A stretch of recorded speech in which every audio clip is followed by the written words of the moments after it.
Hey everyone, today's video is going to be about getting started with live looping in Ableton Live. So Ableton has two different views that you can work in. This is arrangement view that's pretty much just like a normal timeline recording layout. And then if you click here, this is what's called session view. This is what you're going to use for live looping.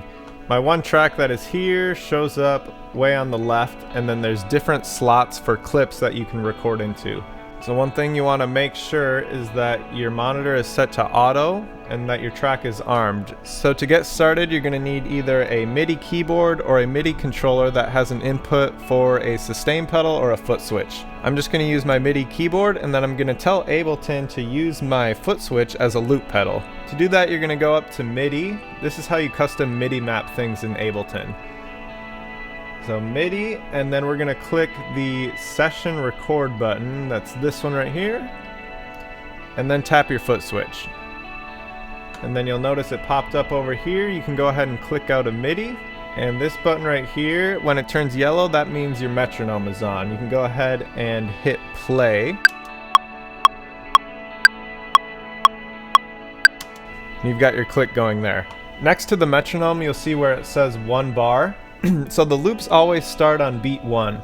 That means you can hit the foot switch anytime within the bar before beat 1 that you want to start on, and then when you want to end, you want to hit it anytime within the measure before the downbeat that you want to end on. So one thing that I would recommend doing is kind of setting up your session before you start. So I already know which instruments I want to use for the loop, so I'm going to go ahead and set up my tracks. I'm going to be using a kalimba, a shaker, a bass, and some drums. And then my drums will be a MIDI track. Make sure you set all of these to auto and set your inputs.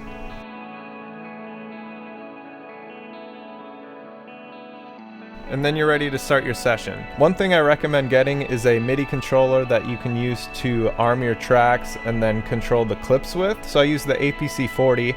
You'll notice that the grid on the screen matches what's on the APC40. It's really nice because you don't have to be clicking around and looking at your computer screen. So I'll go ahead and do a little loop for you, and I'll record the screen so that you know exactly what it is that I'm doing.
So there was a quick intro to using Ableton Live Session View for live looping. I plan on making more videos about my specific setup, so if you have any questions, be sure to leave them in the comments, and make sure you subscribe if you like the video, and thank you for watching.